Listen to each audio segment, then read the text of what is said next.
Saúdo os irmãos mais uma vez com a graça e a paz do Senhor Jesus, a quem seja o louvor e a honra para sempre. Amém. Vamos abrir nossas Bíblias mais uma vez na Epístola de Tiago. Nós estamos expondo essa epístola pelas manhãs. Chegamos agora no capítulo 1, do versículo 5 a 18. Tiago 1, 5 a 18. Será o alvo da nossa exposição nessa manhã. Após a leitura bíblica, fique com a sua Bíblia aberta para acompanhar a exposição bíblica.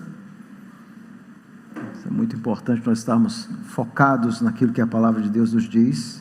Vamos ler do versículo 2 ao versículo 11, para entendermos o contexto maior. E em seguida nós focaremos nos versos 5 a 8.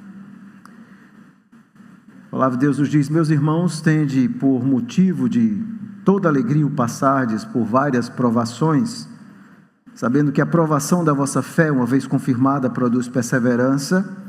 Ora, a perseverança deve ter ação completa, para que sejais perfeitos e íntegros e nada deficientes. Se, porém, algum de vós necessita de sabedoria, peça a Deus, que a todos dá liberalmente, e nada lhes impropera, e ser-lhe-á concedida. Peça, porém, com fé e nada duvidando, pois o que duvida é semelhante à onda do mar, impelida e agitada pelo vento. Não suponha esse homem que alcançará do Senhor alguma coisa. Homem de ânimo dobre, inconstante em todos os seus caminhos. O irmão, porém, de condição humilde, glorie-se na sua dignidade, e o rico na sua insignificância, porque ele passa como a flor da erva. Porque o sol se levanta com seu ardente calor, e a erva seca, e a sua flor cai e desaparece a formosura do seu aspecto. Assim também se murchará o rico em seus caminhos. Amém. A bendita palavra. Vamos orar, rogando a iluminação e a graça do Senhor. Bendito Deus, nós somos gratos quando mais uma vez podemos abrir a Tua palavra para sermos edificados e ensinados pelo Senhor.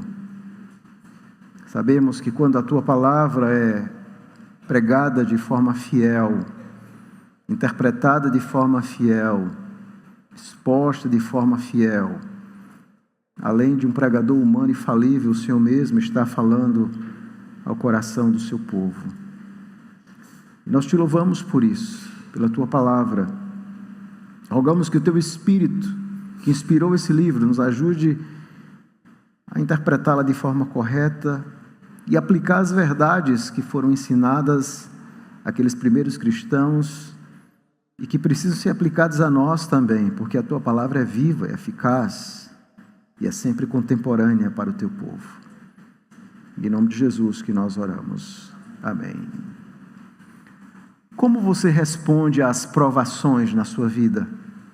Como você reage diante das aflições? Alguns com inquietação. As provações nos deixam inquietos. De alguma forma, muitas vezes nós não sabemos o que fazer. Às vezes nem temos o que fazer. Outros agem com desilusão. Pessoas que, em meio à provação, ficam completamente desiludidas. Às vezes até com Deus. Acham que Deus as abandonou e elas entram nesse processo de desilusão, defiamento. Outros reagem às provações com profunda decepção, talvez esperando que Deus fizesse mais por elas, talvez meio perdidas em relação às circunstâncias da vida. Outros reagem às provações com solidão, preferem o isolamento, o abandono da igreja, deixam a congregação. Acham que de fato Deus não se importa com elas. Outras pessoas reagem com depressão, se isolam internamente, buscam aquele famoso quarto escuro para afogar suas mágoas. Mas como é que um servo de Deus, um cristão verdadeiro, reage às provações? É exatamente isso que Tiago está nos ensinando aqui no início dessa epístola. E as respostas que Deus nos dá aos nossos dilemas, elas são sempre inusitadas, não é? As respostas de Deus nunca parecem fazer sentido para nós. E nós vimos aqui que as respostas que Tiago vai trazer aqui nessa sessão inicial da sua epístola para as provações, ou como nós devemos reagir a elas, são bastante inusitadas. Apenas lembrando, Tiago, ele escreve, se identifica como escravo de Cristo, e escreve aquilo que ele chama aqui no versículo 1, as 12 tribos que se encontram na dispersão, uma referência à igreja da nova aliança, formada agora por judeus e gentios, como sendo esse novo Israel. Então é uma carta geral, circular, para cristãos, é uma carta de natureza parenética, ou seja, exortativa, cujo objetivo era exortar muitos daqueles cristãos que estavam enfrentando perseguições, provações, lutas, dificuldades. E como nós vimos, essa carta é uma carta profundamente prática, onde Tiago ajuda os seus leitores a reagir de forma prática diante das dificuldades da vida. Uma coisa é você ter um cristianismo teórico e outra coisa ter um cristianismo prático. E Tiago então está respondendo essas perguntas. Nós vimos no domingo passado que essa seção do capítulo 1, do versículo 2 a 11, trata muito sobre a importância da maturidade espiritual, como Deus usa as próprias provações na nossa vida para nos levar à maturidade espiritual. As provações oferecem uma grande oportunidade e Deus usa as provações para nos tornar mais maduros, dependentes dele. Agora vamos olhar para o contexto. Olha aí para a sua Bíblia. Como o cristão responde às provações? Tiago então vai responder essa pergunta de 3 formas. Primeiro, nós vimos no domingo passado que os cristãos devem responder às provações alegrando-se com a maturidade que elas promovem. É a primeira coisa que ele ensina. Capítulo 1, versículo 2 a 4. Nós temos que nos alegrar nas provações. Veja aqui, uma resposta que parece não fazer sentido. Nós temos que nos alegrar porque as provações, elas amadurecem a nossa fé, elas produzem perseverança e nos tornam mais completos, mais dependentes de Deus. E agora vem a segunda resposta. Os cristãos devem responder às provações pedindo a Deus sabedoria. É isso que nós vamos tratar hoje. Pedindo sabedoria, orando a Deus por sabedoria. Você diz, o que é que sabedoria tem a ver com a minha provação, com o meu sofrimento? Tiago vai dizer que tem tudo a ver. Em terceiro lugar, nós vamos ver no próximo domingo, que nós devemos responder às provações, vendo-as como experiência de nivelamento, onde nivela, ricos e pobres, eles são nivelados, porque ambos sofrem desse mundo. Então, são essas 3 respostas iniciais. E hoje nós vamos nos concentrar no versículo 5 a 8. Então, a primeira pergunta interpretativa, hermenêutica importante é: esses versos 5 a 8 têm a ver com os versículos 2 a 4? Existe uma conexão? Quando a gente está lendo a epístola de Tiago, ele trata de vários assuntos que aparentemente estão desconectados, mas existe uma conexão óbvia, que a nossa tradução, se a tradução sua for a mesma minha, que é atualizada, vai despistar. Tiago vai usar a mesma palavra no versículo 4 e no versículo 5, que é a palavra grega para falta. Veja no final do versículo 4, quando ele diz assim: ora, a perseverança deve ter ação completa para que sejais perfeitos e íntegros, em nada deficientes. Eu expliquei no domingo que essa palavra deficiente é faltoso. Então as provações, elas nos ajudam e Deus usa as provações para tirar as nossas deficiências, as nossas faltas. E essa palavra vai aparecer também no versículo 5. Veja agora o versículo 5. Se, porém, algum de vós necessita de sabedoria. É a mesma palavra. Se algum de vós tem falta de sabedoria. Então nós sabemos que Tiago ainda está conectando a sua ideia de provações exatamente porque esse versículo é conectado 4 e 5 pela palavra falta. Então ele diz assim: as provações se alegrem, porque elas produzem perseverança, refinam a nossa fé, nos tornam mais completos, em nada faltosos. Mas se alguém tem falta de sabedoria, essa pessoa então deve pedir a Deus. Então, claramente há uma conexão através da palavra falta no versículo 4 e no versículo 5. Essa palavra falta na língua grega significa não ter, precisar de algo, não possuir algo que é necessário. E aqui, agora, Tiago vai continuar falando a respeito das provações. Então, qual é o ponto, qual é a ideia, qual é a tese, o argumento central aqui dos versículos 5 a 8? Aqui Tiago está respondendo a mesma pergunta: como respondemos às provações? E agora ele vai dizer: orando por sabedoria, ou pedindo por sabedoria. Nós temos que responder às provações orando por sabedoria. E há 3 ideias muito claras aqui no texto. A primeira é que esse pedido, ele vai dizer isso no versículo 5, até onde tem a palavra impropera, né, na sua Bíblia, do versículo 5 até essa palavra, ele vai mostrar que esse pedido precisa ser um pedido persistente. Não pode ser um pedido de qualquer forma.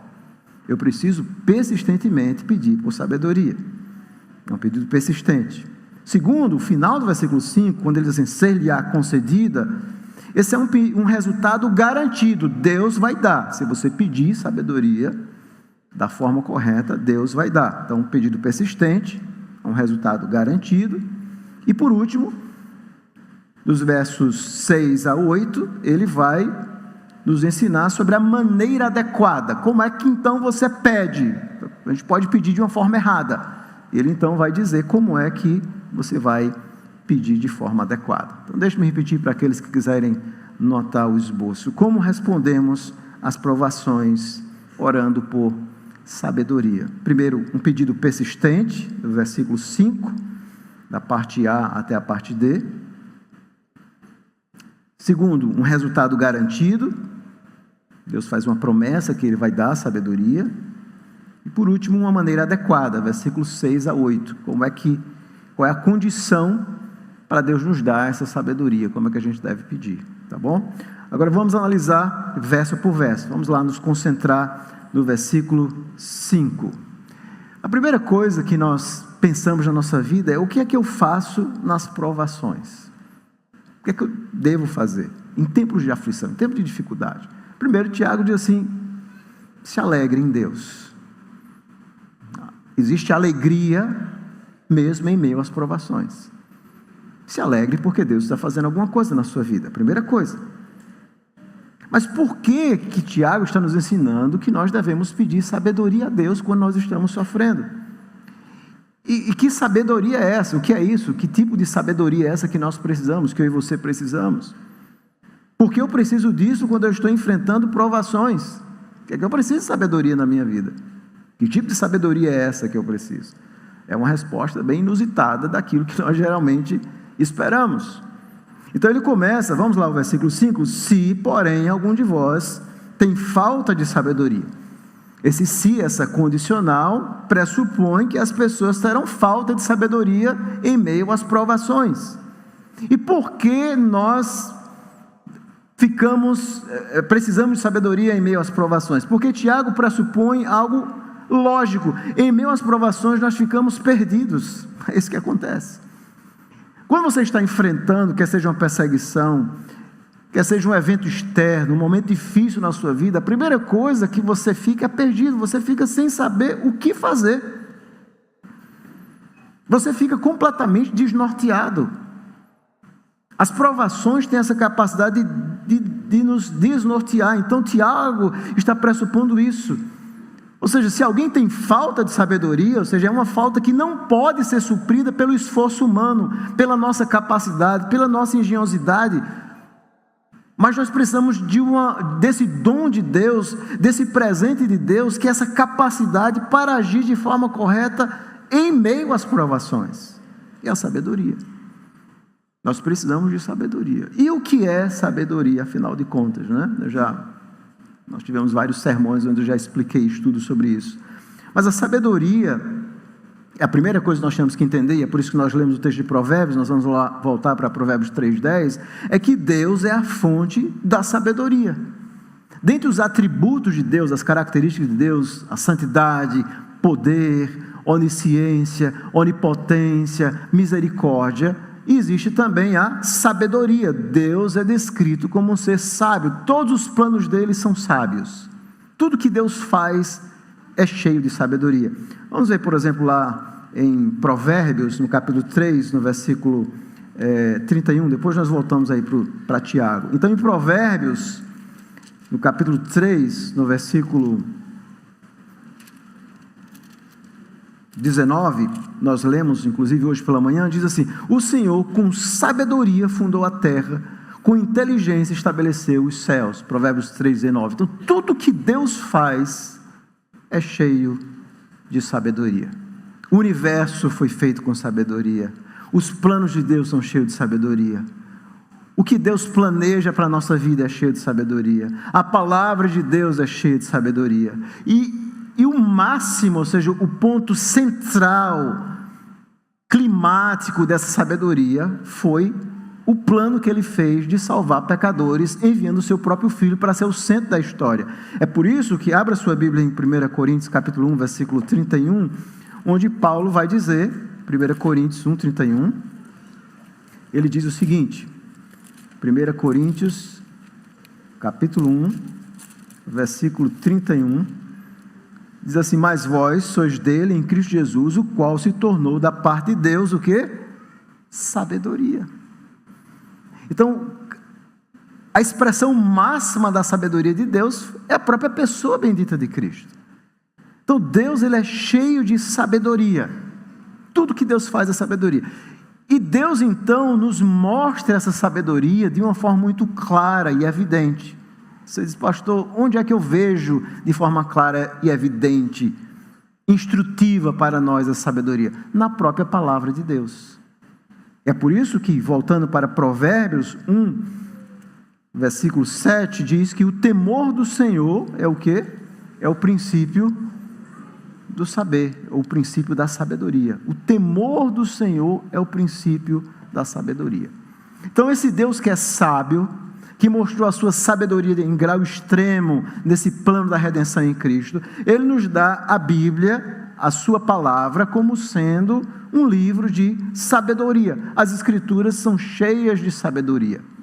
Então, o que é a sabedoria na Bíblia? Agora nós já podemos responder. A sabedoria na Bíblia é alguém reconhecer que Deus é sábio e que Deus nos deu a sua palavra e conseguimos então aplicar a palavra de Deus na nossa vida. Esse é o sábio. O sábio não é um inteligente, não é o que conhece muita doutrina, não é aquela pessoa que conhece toda a confissão de fé de Westminster na sua mente, ainda que seja importante. O conhecimento é muito importante, teológico. Mas o sábio é aquele que consegue articular esse conhecimento para a prática, para o seu dia a dia, para a vida. Esse é o sábio aos olhos de Deus. É esse tipo de sabedoria que Tiago está tratando aqui. Ele está dizendo: vocês, quando estiverem enfrentando provações, vocês vão precisar de sabedoria para agir conforme a palavra de Deus nessas circunstâncias. Ele vai falar, se você adiantar um pouco aí no capítulo 3, no versículo 13, Tiago vai falar, mais uma vez, da importância dessa sabedoria, quando ele diz assim: quem dentre vós é sábio e inteligente? Mostre em mansidão de sabedoria, mediante condigno proceder as suas obras. Então ele conecta a ideia de sabedoria com essa prática. Então a sabedoria é a capacidade de discernir e realizar a vontade de Deus nessas horas difíceis. Nós precisamos entender o que é que Deus está querendo nessa provação. O que é que Deus está querendo me ensinar nessa circunstância da minha vida? Quer seja uma circunstância familiar, quer seja uma dificuldade que eu estou passando. O que é que Deus quer me ensinar? Então eu preciso da sabedoria de Deus para entender como é que eu vou aplicar a palavra dele nessa circunstância. Que caminho eu vou seguir? Que não seja um caminho pecaminoso, que não seja um caminho do meu coração, mas que seja algo agradável aos olhos de Deus. Essa é a sabedoria. Essa é a capacidade. E ainda no capítulo 3 ele vai dizer que a sabedoria, 3,17, a sabedoria do alto, ela é primeiramente pura, pacífica, indulgente, tratável, plena de misericórdia, de bons frutos, imparcial, sem fingimento. É esse tipo de sabedoria que nós precisamos em meio às provações. Então primeiro ele diz assim: se alegre nas provações. Deus está fazendo alguma coisa na sua vida que você não está enxergando. Ele está amadurecendo você. Segundo, peça sabedoria a Deus. Você precisa, nessas circunstâncias, da sabedoria divina para colocar a palavra de Deus e articular ela de forma prática na sua vida nessa circunstância. Porque geralmente quando nós estamos sendo provados, é onde nós tomamos muitas decisões erradas. Tiago diz assim, não faça isso. Agora, voltando para Tiago, capítulo 1, versículo 5, vamos voltar lá para o texto, ele diz o seguinte, se alguém então necessita, então o que você faz? Peça a Deus. Esse verbo pedir na língua grega está em uma forma imperativa, presente, que indica não apenas a ideia de urgência, mas geralmente o presente na língua grega implica essa ideia de uma ação contínua, repetida. Então possivelmente essa é a ideia aqui, ou seja, se alguém tem falta de sabedoria, peça a Deus. Tiago diz assim, peça, clame a Deus por isso, peça a Deus.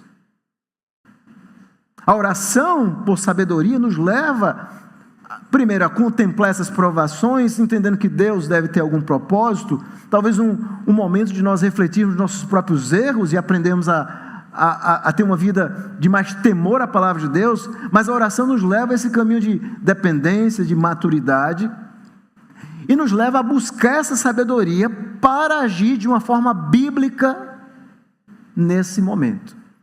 Então, por exemplo, quando você está enfrentando uma provação, você nunca, alguém que pede sabedoria a Deus, e Deus lhe dá sabedoria, você nunca vai dizer, eu acho que Deus me abandonou.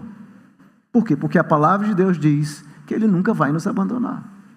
Então não é sábio pensar desse jeito. É tolo pensar desse jeito. A sabedoria é muito importante. Então Tiago diz assim, peça a Deus sabedoria. E o que é que ele diz? Que a todos dá, e Deus então concede. E mais uma vez essa ideia presente aqui, essa forma grega, que nós chamamos de particípio presente, implica essa ideia de uma característica contínua de uma ação de Deus. Então, quando nós pedimos com esse senso de urgência, e pedindo com todo o nosso coração a Deus, Deus então nos dá, Ele nos responde. Quando nós pedimos por sabedoria, Deus nos dá. E como é que Ele dá? Veja o que Ele diz. Ele nos dá liberalmente. Essa é a palavra que Ele usa aí no versículo 5. E o que é liberalmente? Bom, essa palavra significa a ideia de, pode ser traduzido por simplicidade, integridade. Geralmente ela tinha um sentido de algo, de uma atitude generosa, sem reservas. Ou seja, Deus, Ele dá sinceramente, sem hesitação. Deus, Ele não hesita em nos conceder isso. Ele nos dá sabedoria quando nós pedimos. Sinceramente, Deus concede. E essa ideia de Deus dar sem hesitação aqui, é importante nós entendermos o contraponto com a palavra que vai vir no versículo 8, que é a ideia de ânimo dobre, ou seja, nós pecadores temos essa ideia, a inconstância, a duplicidade, a hesitação, mas Deus não hesita em nos dar a sabedoria. Ele nos dá liberalmente.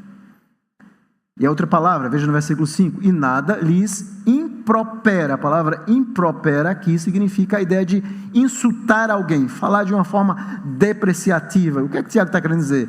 Ele está dizendo que Deus, diz assim, você não precisa sentir vergonha em pedir a Deus, porque Deus, Ele não vai menosprezar você. Deus não vai dizer assim, por que você está pedindo sabedoria? Eu já lhe dei a minha palavra, por que você simplesmente não segue? Deus não faz isso. Deus, Ele é bondoso, Ele é generoso. Ele não menospreza nem mesmo a nossa estupidez algumas vezes. Quando a gente toma decisões erradas, sabemos que é errado e às vezes nós seguimos, e Deus ainda é misericordioso em atenuar os nossos erros, quando nós buscamos a Ele.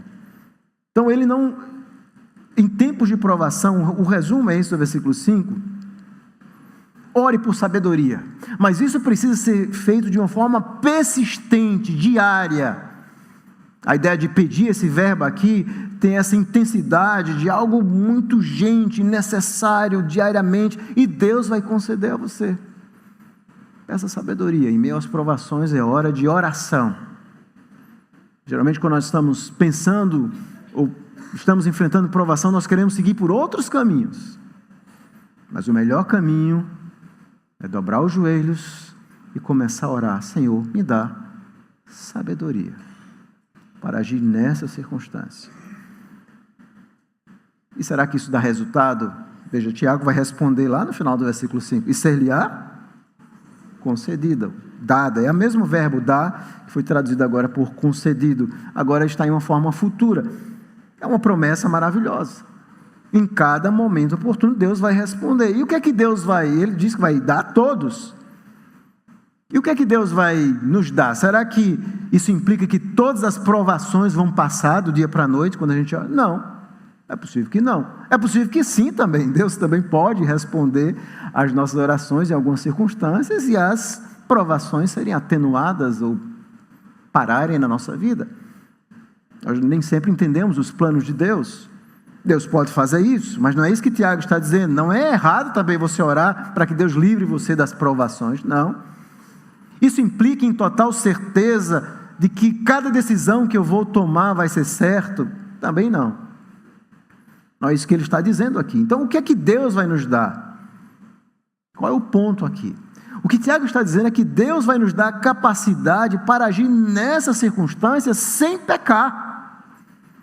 Esse é o ponto fundamental. Deus vai nos dar sabedoria para que você agora haja e articule as suas ações conforme a palavra de Deus, não agindo o que você acha que é certo, não agindo no desespero do coração humano. Hoje nós estamos vivendo uma geração que não consegue suportar aflições, provações, que tem uma visão de um mundo irreal. Um mundo caído é um mundo de aflições, e Jesus diz isso: no mundo tereis aflições. Então, quando você está enfrentando aflição, provação, eu geralmente digo, bem-vindo ao mundo real. Isso se chama mundo, se você não sabia. Mundo caído é isso mesmo. Agora, como nós vamos reagir? Esse é o ponto. E aqui Tiago está dizendo que Deus vai nos dar essa sabedoria. Deus vai nos dar essa capacidade de discernir como Ele gostaria que nós vivêssemos. Como é que eu vou enfrentar isso? Deus vai me dar esse conhecimento prático, a compreensão, para que eu, inclusive, algumas vezes, suporte as aflições, se assim Ele quiser que por um tempo eu enfrente-as. Eu preciso ter essa capacidade na minha vida, e Deus, assim, essa é uma promessa, Deus vai dar a você a sabedoria, Deus vai ajudar você a agir nessa circunstância, Ele vai lhe ajudar a ter esse conhecimento prático, a tomar decisões. Quando nós estamos em aflição, em provação, nós temos que tomar muitas decisões, às vezes decisões muito rápidas, não é? O que é que eu faço? Como é que eu posso atenuar? Como é que eu posso sair? Como é que eu posso responder a essa circunstância? E a promessa é que Deus vai nos dar sabedoria. Imagine alguém que está sendo provado, por exemplo, com uma doença. Você está bem, vai ao médico e de repente descobre que tem um câncer. E o médico diz que você tem poucos meses de vida. Veja que provação terrível. E você, como cristão, o que você faz? Bom, você pode se desesperar, mas você pode orar e pedir sabedoria a Deus. E Deus vai lhe dar sabedoria, então você vai compreender que Deus pode curar, e você ora por cura, e não há nada de errado, mas Deus também pode estar preparando você para a glória. E você pode aprender que você é um peregrino, que de alguma forma todos nós vamos morrer. E você pode reagir à morte como Paulo reagiu, dizendo: morte, onde está a tua vitória? Onde está o teu aguilhão? Jesus venceu a morte. E você então enfrenta a morte com coragem. Você pede sabedoria a Deus, e Deus vai lhe dar essa sabedoria para enfrentar aquela circunstância. Isso é apenas um exemplo das inúmeras situações que nós enfrentamos. O resultado garantido é que Deus vai nos dar a sabedoria. Se nós pedirmos, Deus vai nos dar. Mas existe uma maneira adequada, e ele vai dizer agora, a partir do versículo 6. Qual é a maneira adequada? Bom, a maneira adequada, existe uma condição, que ele vai dizer assim: peça, porém, com fé. Versículo 6. Ou seja, a maneira de orar não é de qualquer forma, porque nós podemos pedir por pedir. E às vezes nós fazemos muito isso. Às vezes nós agimos com Deus como aquelas pessoas que estão ali na porta. Já observou, algumas vezes nós estamos na porta e há muita gente, e alguém dá a sua mão e você aperta a mão da pessoa, mas você vira para outra pessoa. Você aperta, você não está ali, você não está conectado com aquela pessoa. Às vezes acontece. E às vezes a gente faz isso com Deus. A gente pede, mas a gente está, entendeu? Nossa mente está desconectada. Você não tem fé, você não acredita que realmente Deus pode fazer isso. Você não acredita que Deus pode lhe dar sabedoria. Então Tiago diz assim: peça, porém, com fé, em nada duvidando. E mais uma vez, esse peça, esse verbo aí pedir, está na forma imperativa, que indica geralmente uma ação firme, ou seja, uma exortação firme de Tiago. Peça com fé. E mais uma vez, esse imperativo é presente diariamente. Peça diariamente a Deus com fé. É preciso pedir com fé, em nada duvidando. E essa palavra duvidar é interessante na língua grega, porque duvidar era uma palavra que tem uma conotação na língua grega boa, muitas vezes. É a ideia de distinguir, discernir, julgar, diferenciar. É você fazer um julgamento com base em informações cuidadosas. Então, quando você é muito cuidadoso para fazer um julgamento, por isso que essa palavra, algumas vezes no Novo Testamento, ela é traduzida como julgar, como avaliar alguma coisa. Às vezes ela tem esse significado, essa semântica, esse significado significa julgar. E algumas vezes essa palavra vai ser traduzida por duvidar. Por quê? Porque quando você tem uma mente muito articulada, que julga cuidadosamente, você muitas vezes faz isso dentro da perspectiva humana e diz assim, na perspectiva humana não tem jeito isso aqui. Então isso se torna dúvida. Por isso que a mesma palavra tem esses dois significados, dependendo do contexto. Então Tiago diz assim, olha, peça a Deus, mas peça diariamente, constantemente, com fé, sem nada duvidar, sem articular sua capacidade humana, eu acho que Deus não vai fazer isso. Ou você ora, mas a sua mente e o seu coração está em outro lugar. É preciso orar com fé, sem nada duvidando. E aqui no versículo 6 ele vai usar uma metáfora interessante. Ele diz assim, veja o final do versículo, porque o que duvida é semelhante à onda do mar, impelida e agitada pelo vento.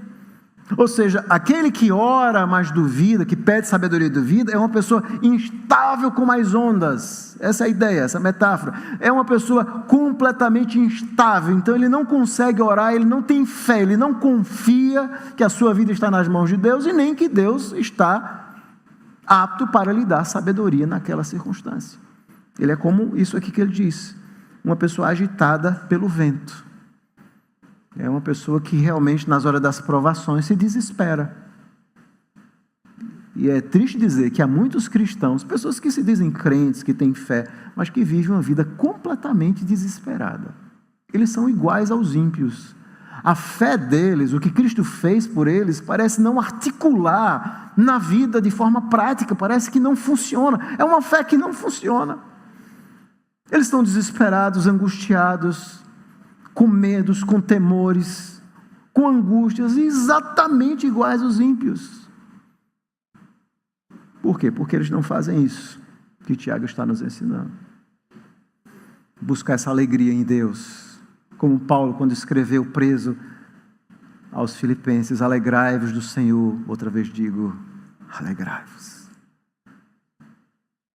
Porque não consegue compreender que nós temos que nos alegrar, porque nossa vida está nas mãos do Senhor, nada ocorre por acaso em nossa vida.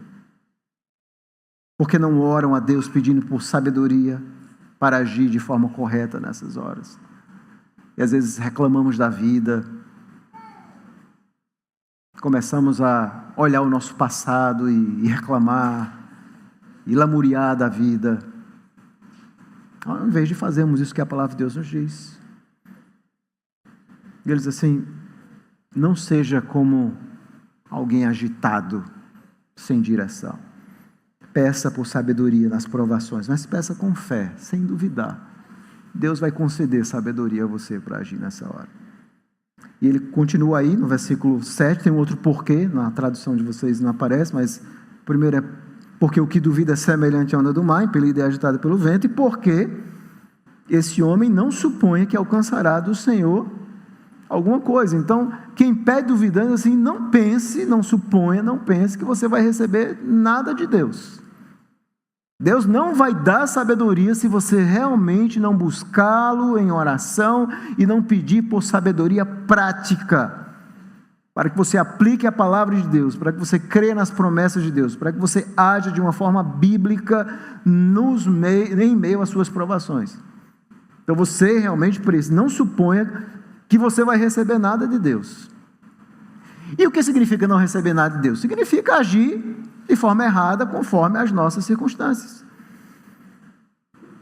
E ele continua, versículo 8, acompanhe comigo: não suponha essa pessoa alcançar do Senhor coisa alguma. E agora ele vai dizer qual é o problema de quem não tem fé. Qual é o problema de quem não tem fé? Está aí no versículo 8: homem de ânimo dobre. E o que significa uma pessoa de ânimo dobre? Essa palavra grega, literalmente, é de onde vem a nossa palavra mente, né? Psícosos. E significa literalmente uma pessoa de dupla mente. Uma pessoa com duas mentes, ou seja, uma pessoa duvidosa. Então ele diz assim: qual é o problema de quem não tem fé? É que é uma pessoa de ânimo duplo.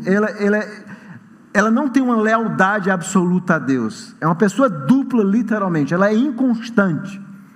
E esse é um problema muito sério aqui que Tiago vai tratar nessa epístola.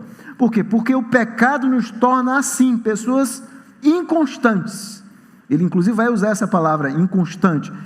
Depois ele diz que a pessoa tem um ânimo dobre, ou seja, é uma pessoa que é sempre incerto na sua mente, nunca as coisas estão boas para ela.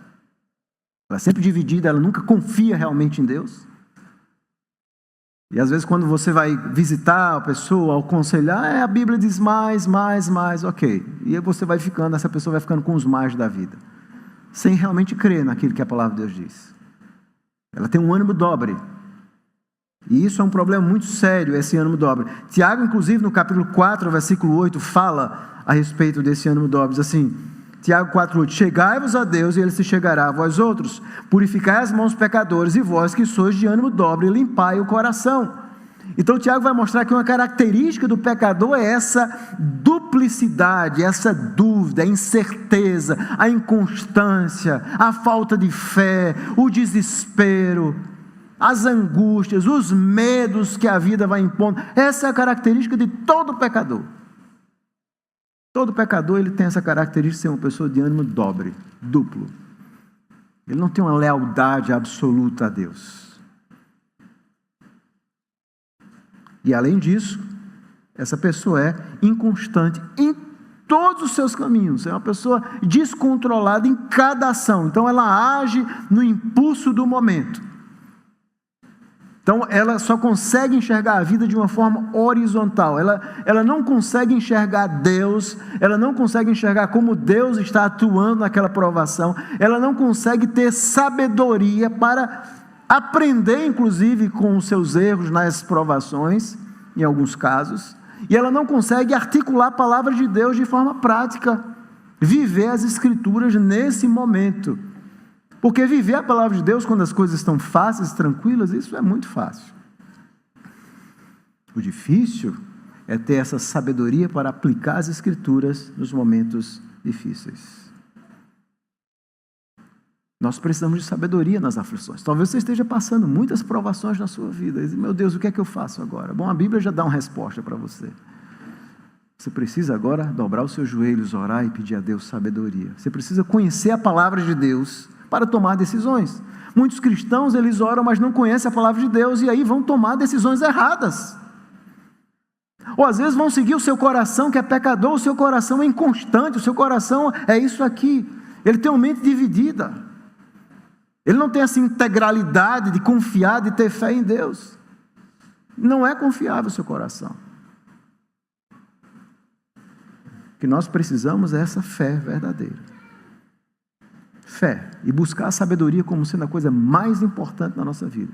Até uma história interessante sobre Sócrates, que certa vez um jovem vai buscar Sócrates. Sócrates foi um famoso filósofo grego. E um jovem musculoso foi procurar Sócrates, e ele disse assim, Sócrates, eu vim procurar você porque eu quero a sabedoria, eu preciso da sabedoria. E Sócrates então leva aquele jovem para um lago, para o mar, aliás, e Sócrates então fica aí no mar, e Sócrates então pega aqui nos ombros dele, mergulha ele, e levanta. O que é que você veio? Você quer o que de mim? Eu quero a sabedoria. E Sócrates, ok, aí afunda ele novamente, 20 segundos, levanta, o que é que você precisa? Eu quero a sabedoria. Aí Sócrates joga ele novamente, mergulha ele novamente, 30 segundos. O que é que você precisa? Eu quero a sabedoria, grande Sócrates. E Sócrates, ok. Aí mergulha ele, 40 segundos, ele já borbulhando, levanta ele. O que é que você quer? Se eu quero a sabedoria. Aí ele mergulha novamente, quase matando mesmo. E aquele homem então levanta. O que é que você quer? Eu quero ar. E Sócrates então olha para aquele jovem e diz assim: quando você desejar a sabedoria como você almejou por esse ar, aí você está disposto a ter essa sabedoria. É uma grande lição, não é? Então, às vezes nós queremos a sabedoria, mas qual a importância dela na nossa vida? É isso que Tiago está ensinando. Nas provações, nós precisamos almejar e orar a Deus por sabedoria prática na nossa vida. Então, quais são as aplicações para nós nessa manhã? Em momentos de provação, Deus nos convida, primeiro, a oração dependente. E essa oração dependente nos leva a implorar por sabedoria. Você ora a Deus: meu Deus, me dá sabedoria para agir nesse momento. Eu estou completamente perdido, eu não sei o que fazer. E o Espírito então vai nos dirigir às Escrituras. Vai trazer a paz, a tranquilidade, nos dá o discernimento para saber: isso aqui é errado, eu não posso fazer isso, a palavra de Deus diz isso. Eu preciso seguir por esse caminho. A palavra de Deus garante que Deus nos dá sabedoria. Então, em momentos de provação, a oração por sabedoria é o melhor caminho para seguir nas provações, nas aflições. É a oração. Cada ação que nós vamos tomar precisa ser feita com sabedoria. Por quê? Porque quando nós agimos errado, quando somos provados, nós vamos entrar naquela espiral de erro, não é assim? E aí você fica naquela espiral de erro, e a provação, ao invés de você agir com sabedoria, ela vai piorar ainda mais na sua vida. Quer seja um momento de perseguição, conflito familiar, quer seja qualquer tipo de coisa externa, de provação que nós enfrentemos, nós precisamos de sabedoria.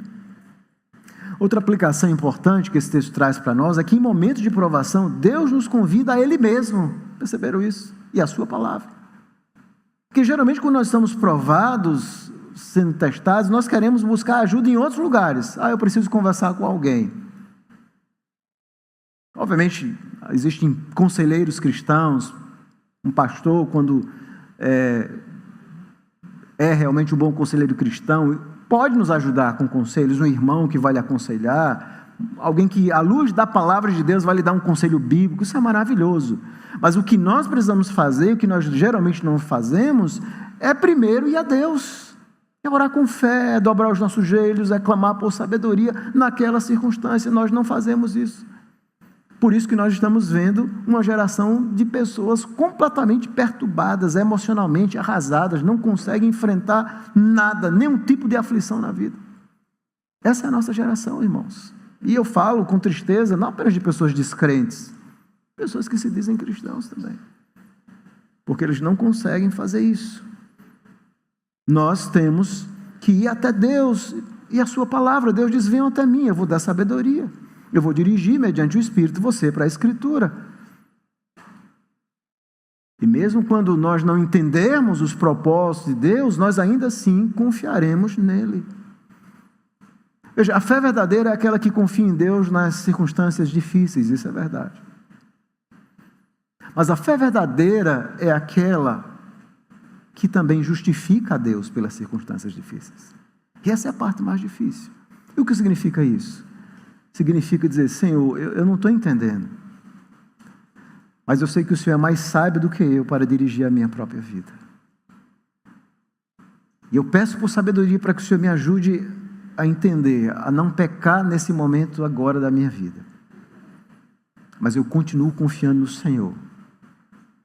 E eu sei que o Senhor é sábio para me dirigir, mesmo nessas horas.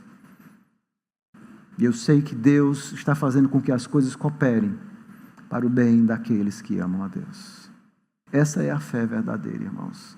Ela nunca volta as costas para Deus. Ela está sempre ali confiando. E esse é o remédio.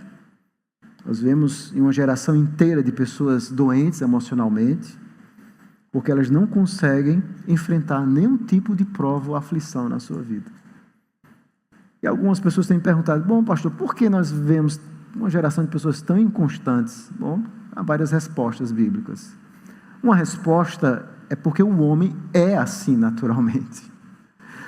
Todos nós nascemos com essa duplicidade, com essa inconstância.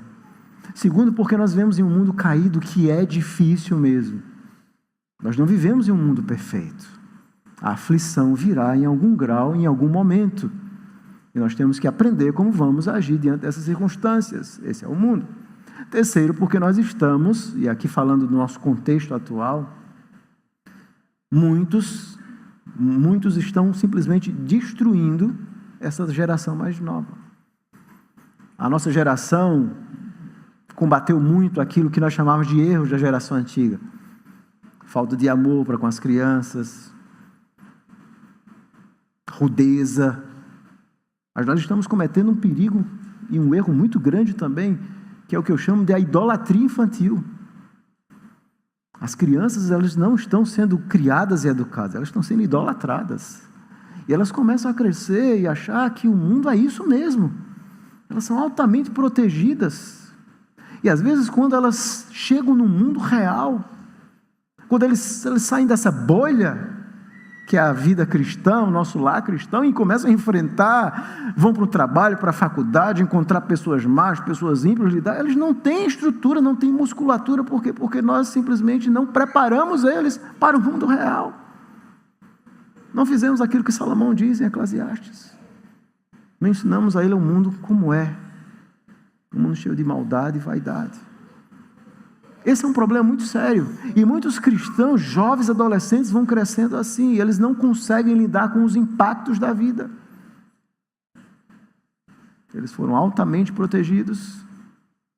E eles são extremamente de ânimo dobre. Inconstantes o tempo inteiro.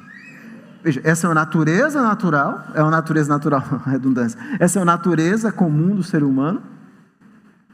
Mas, além disso, a forma como uma sociedade cria os seus filhos e aplica esses princípios vai contribuir para esse mal que já está no coração. E aí as crianças hoje são como pequenos deuses, eles fazem, os pais eles não têm nenhuma ação para com ação, eles se tornam de fato o centro de todas as coisas. Eu não estou dizendo que nós não devemos amar e cuidar dos nossos filhos. Claro que a palavra de Deus ensina que nós devemos fazer isso e ensiná-los. Mas nós devemos ter o cuidado de fazer isso de uma forma correta. Para que essa nova geração que venha entenda o que é a vida.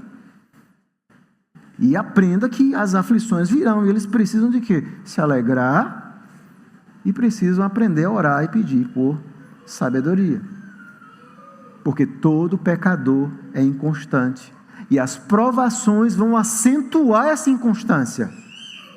É isso que nós temos que entender. As provações acentuam essa circunstância.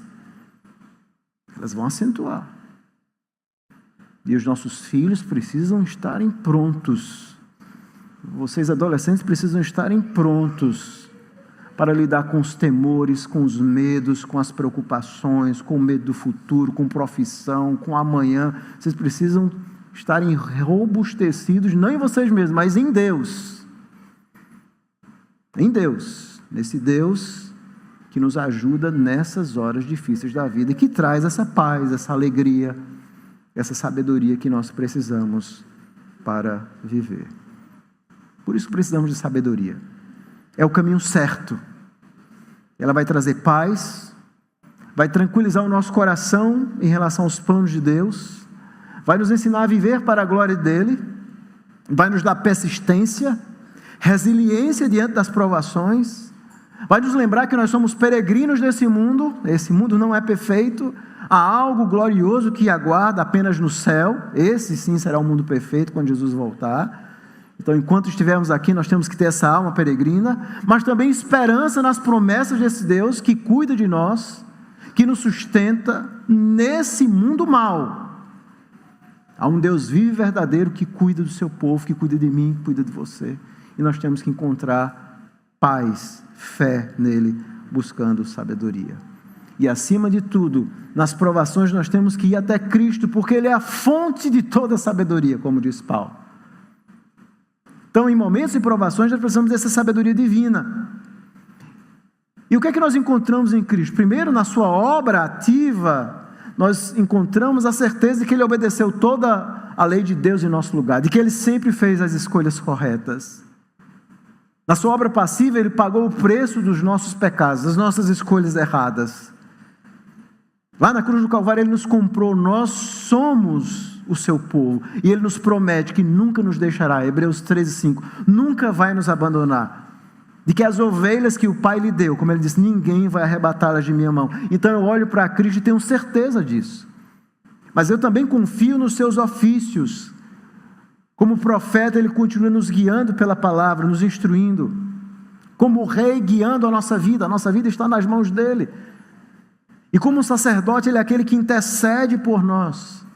Ele também nos dá os meios de graça, a ceia, para que nós possamos nos lembrar do nosso relacionamento com Ele. Ele nos dá o culto, a igreja, para que nós sejamos diariamente alimentados por Ele. Então, em provações, em aflições, é o momento certo de ir até Cristo, o nosso glorioso pastor. Se você não foi até Cristo, vá nessa manhã. Se você não conhece a Cristo, está vivendo profundas angústias no seu coração, vá até Cristo nessa manhã. Ele diz: vinde a mim os que estão cansados e sobrecarregados, e eu vos aliviarei. Tomai sobre vós de mim o meu jugo e aprendei, porque sou manso e humilde de coração, e acharei descanso para a vossa alma. Vá até Cristo. Você vai encontrar o descanso de toda a sabedoria que você precisa. Se você é um cristão, redescubra esse evangelho, o verdadeiro evangelho. O evangelho prático, o evangelho que serve de fato nas horas difíceis da nossa vida. E precisamos pedir essa sabedoria a Deus para vivê-lo. Que Deus nos ajude a vivermos esse verdadeiro evangelho. Vamos orar ao Senhor. Bendito Deus, obrigado pela Tua palavra, pelas lições profundas e maravilhosas que ela nos ensina. Ajuda-nos a viver de fato como Teu povo. Ajuda-nos de fato, Senhor, a andar na Tua presença. Ajuda-nos a reconhecer a necessidade que temos nessas horas de aflições, de provações, a necessidade que temos de sabedoria, que temos do Senhor mesmo, da instrução, da pedagogia do Teu Espírito nos guiando, nos ensinando nessa hora. Talvez existam pessoas que estão sofrendo, enfrentando aflições, lutas, e chegaram aqui profundamente tristes, ou talvez outros que não estão, mas em algum momento enfrentarão nesse mundo. Que eles possam lembrar dessas verdades profundas ensinadas pela Tua palavra. Em nome de Jesus que nós oramos. Amém.